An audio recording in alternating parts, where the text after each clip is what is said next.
Mga master, doon sa atin pong Facebook group ay nakatanggap tayo ng isa pong mensahe, isang tanong pala, no?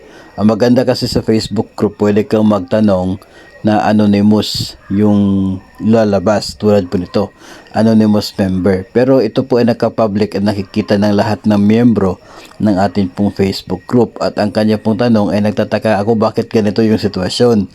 Kasi sabi po niya, pwede po bang lumipat sa teaching to non-teaching? Galing teacher 3, papuntang administrative assistant 2. Paano po yun kung pwede? No, maraming loan si teacher, maging zero net niya.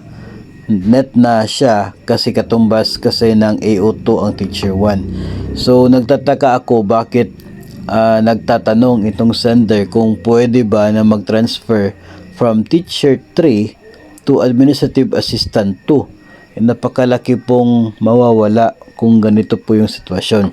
Kasi itong teacher 3 nasa salary grade 13 na ito.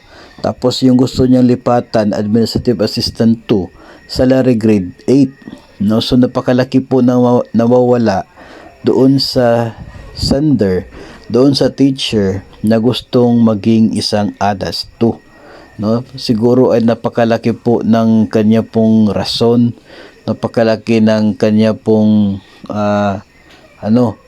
hinanakit, no, baka ganun po kasi napaka-imposible na isang salary grade 13 na teacher na pwede pa naman na magpa-promote into higher positions dahil po sa lawak ng pwedeng maaabot kung ikaw ay isa pong guro. Tapos gustong maging isang administrative assistant 2 na 5 salary grades lower. Tapos ang hirap pa na magkaroon ng promotion kapag nandito ka sa non-teaching na personnel ng Department of Education. Ngayon, hindi po ako familiar as to the very specific na guidelines pagdating po dyan na kung pwede bang mangyayari na isang guro mag-a-apply bilang administrative assistant 2, napakaliit po ng magiging sahod. Tapos ito, no, kadalasan kasi sa mga nagta-transfer from teaching to non-teaching ay parang promotion doon sa mas higher na salary grade na positions sa non-teaching personnel. Pero dito kasi mas mababa, no, na 5 salary grade.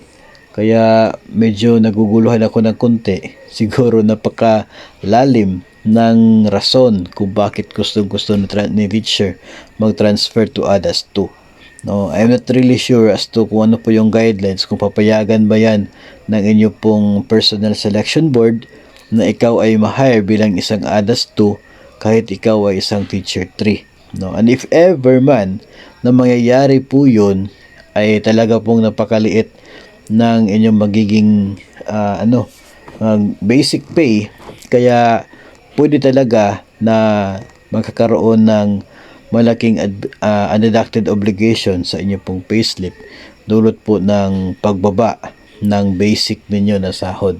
So magkaka-unded ka kung kung ubos na yung net take home pay mo ngayon.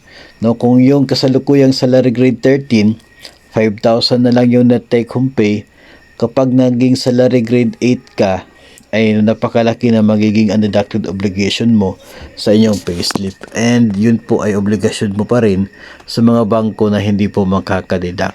No, so sigurado tayo na magkakaroon ka ng unded if ever matutuloy man yan.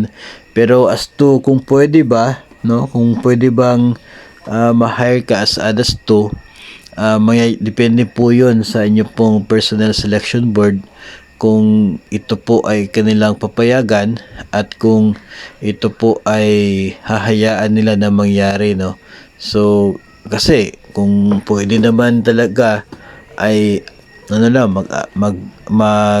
magbigay lang ng appointment itong inyo pong SDS, so mangyayari talaga yan kung pwede po, no. So subukan nyo na lamang po kung talagang gusto ninyo, subukan nyo na lamang po, tapos hintay na lamang po kayo sa magiging update from your HR o kaya ay sa PSB ng inyo pong division para malalaman ko yung status at kung papayagan ba nila na mag-apply kayo as ADAS 2. So yun nga po yung duda natin dito. Napakalaki po ng naging sakripisyo ng teacher if ever na itutuloy po niya itong planong katulad po nito.